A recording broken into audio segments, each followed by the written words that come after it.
G'day, Ian. G'day, guys. How are you this morning? Yeah, we're really well. We are excited about this, and understandably so. And it's pretty much taken over the program this morning, just recognising, and this is probably going to upset Adam Scott and the internationals, but to have a star like Tiger Woods in Australia again, it's fantastic for the fans. Do you think the same thing? Oh, I think it's fantastic, mate. I think Australia is really excited to have Tiger Woods here and so many of the great champions from the world of golf. I just hope that they clap a lot louder and cheer a lot louder for the international team than they do for the Americans. That they know them a little bit better than a lot of our guys, unfortunately. Yeah, I think it's a outstanding, obviously, tournament that we're all looking forward to and seeing how the internationals go. But Tiger, he's just a phenomenon, and he's a guy that has just got so many fans all around the world. I just can't imagine the gallery's giving it to a Tiger. I know who they will give it to tomorrow, though, or on Thursday is Patrick Reed. Yeah, they definitely will. But they'll be cheering for all of the guys, and they will be cheering for Ernie and all our boys that much more. And I think what happened with Patrick Reed over the weekend is sort of our 13th man, because the fanatics will be absolutely relentless this week. Yeah. I can just hear them singing Mr. Sandman as he comes on the first tee. And that's the thing about it, Ian. Okay, it's happened before in golf. Golfers have forgotten rules and local rules especially, but he also doubled down on it and saying he didn't cheat, it was a camera angle, which is sort of symptomatic of what Patrick Reed has done throughout the course of his career. Yeah, it appears that way, doesn't it, that he's been caught other times doing similar things, but he has to live with it, and that's the sad part.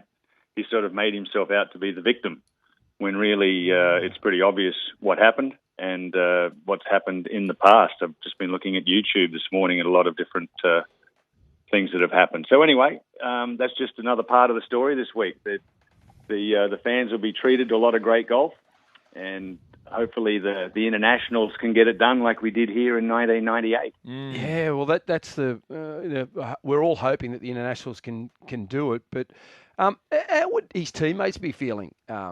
Ian, I mean, I've heard the internationals talk about what he did was wrong and it was cheating, but inside the locker room with these US teammates, what would they be thinking of him? Oh, well, they have to stand by him this week because it's a team effort, and he was vocal at the last Ryder Cup, sort of called out a few of his teammates for not wanting to play with him or not playing well, or why wasn't he put with Jordan Spieth and all these other things. How can you complain about being teamed up with Tiger Woods, which is what happened? He's just a different cat. I don't know what the other guys would be thinking, to be honest. I just know what we're all thinking, and I think it's going to be a difficult week for everybody because all of you guys and everyone in the media is going to be asking every one of those players, so, what do you think? If I was Tiger, I would not be playing him the first day. Wow, interesting. Okay. Yeah. In regards to the internationals, big outsiders, but you've obviously got the belief, like we have a bit of belief, and we want them to win. How can they beat the Americans? Oh, I think they have a wealth of knowledge with the assistant captains and Ernie Els, who's had the course record here at Royal Melbourne for more than a decade. They have to rely on this golf course. When the greens are really, really fast, they're really fast on a Monday morning when they haven't been mown at Royal Melbourne, as you guys know, if you've had a game there, that they're 13 or 14 on the stimp meter at all times. And you have to play this golf course in a strategic fashion. You just have to know where to hit it and the places you can't hit it. So all the guys that know the place well, Adam Scott's won around here, Ernie Els, as I said, course record holder, Jeff Ogilvy lives on the golf course. All those guys need to educate the team on how to play this golf course. It is not just rip it at the flag and try and shoot a low number. It's steer your way around and keep it in play and keep it below the hole. So I think that's the biggest advantage we have is that wealth of knowledge that we need to pass along to all our young guys on the team. You're a three-time assistant to the captain in President's Cup, the Gary Player. That must have been an experience in of itself. But what's it going to be like for the teams? How many team meetings do they have? What's the build up like on a Thursday night, on a Friday night, Saturday morning, etc.? Yeah, it's all about talking, and the caddies get involved, the families get involved. It's a fantastic week. That I was actually co-captain with Peter Thompson back in '96 as well, so I had the opportunity to be with the team. I hadn't had the opportunity to play it because I'd stopped playing well by the time President's Cup came around. But to be involved in that way was a fantastic experience for me, some of the greatest weeks of my life, to be involved with all of these guys.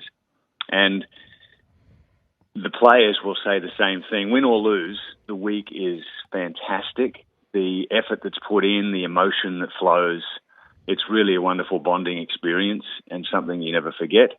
And Ernie has, over the last year or two, got the team together often. He's encouraged the players to play practice rounds together. He's encouraged them all to get to know each other, because what a lot of people don't realise is that this international team is from 9 different nations, right? 9 nationalities in the 12-man.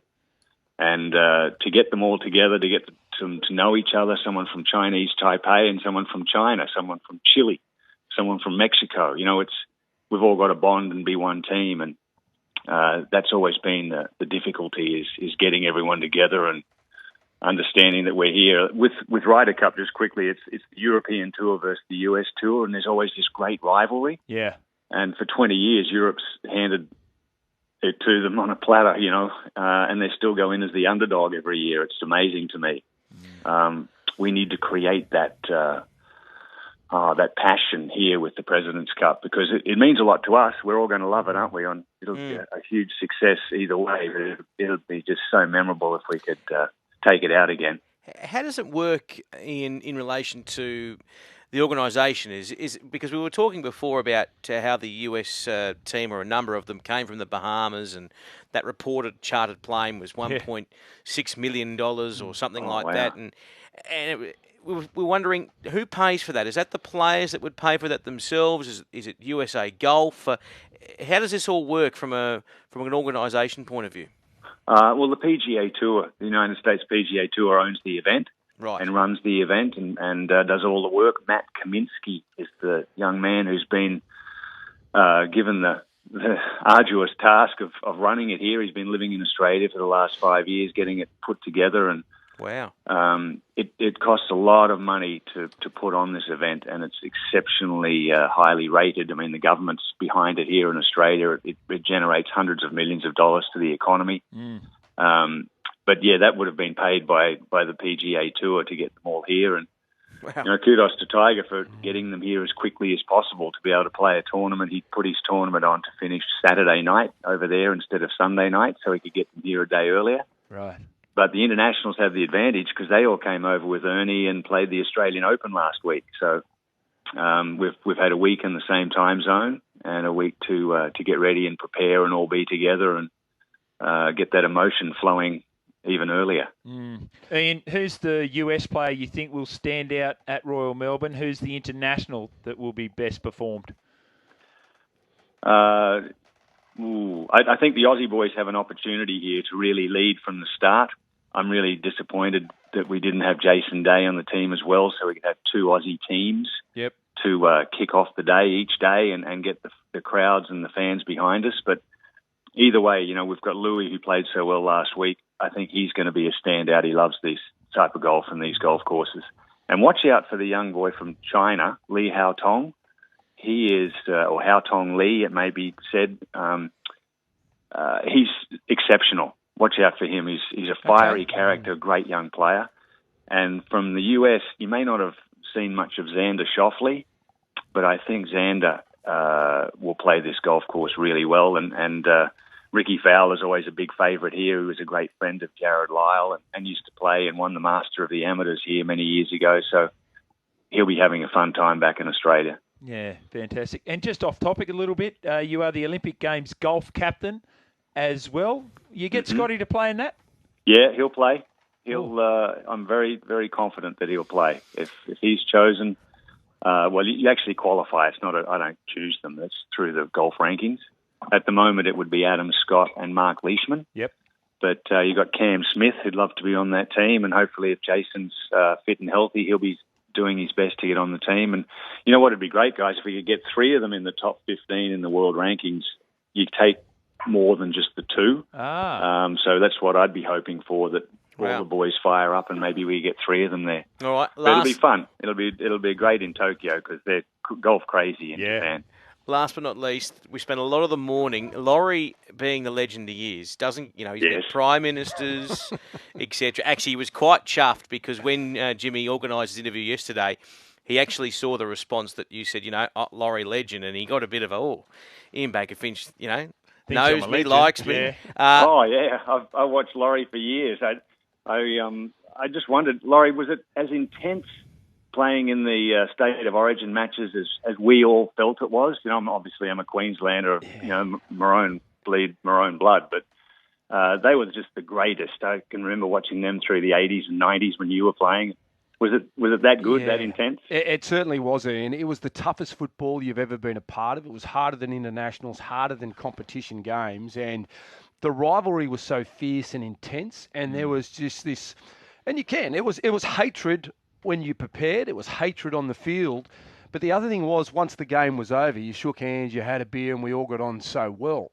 But it's the toughest football I've ever been involved in. And after, you'd look up on the scoreboard, and the game would nearly be over. Yeah. And you'd be thinking, wow, this has just happened so quickly. And you always talk about in league, in Origin in particular, if you don't go to the game early, it just passes you by and you miss your opportunities.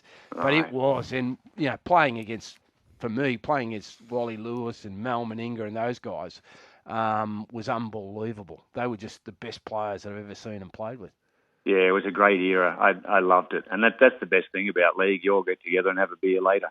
Yeah, exactly right. That is exactly right. Well, Ian, he's very excited about going to Melbourne, both Jimmy and Laurie. And Laurie really wants to get a photo with Tiger. He's been desperate. And we've been thinking of ways all morning on the program and how Lawrence can get this photo. If you know of a way to get a selfie with the great man Tiger Woods, I reckon Laurie will be like he was back in grade 10 again. Yeah. I'll do my best. If you see me, just give me a yell and we'll see what we can organise. I will. I'll certainly come up and say good day and get a photo with you, Ian. Now you've said that, Ian, he'll be on like hole 4. Ian! I'm over. Ian, make sure if I come up and say good day, you don't brush me, please. No, I remember you well. Good on you, mate. Thanks. Good to speak to you, Ian. Thanks for being on the program, Ian. Enjoy the week. Thanks, fellas. Yell loudly for the international team, won't you? We will. Thanks a lot. We will, most definitely. Ian Baker-Finch there. What a great golf ambassador he is. A champion player, now a champion commentator, and loves his President's Cup. We'll take a break here on the Big Sports Breakfast. We'll be back with more, including your calls on 135353.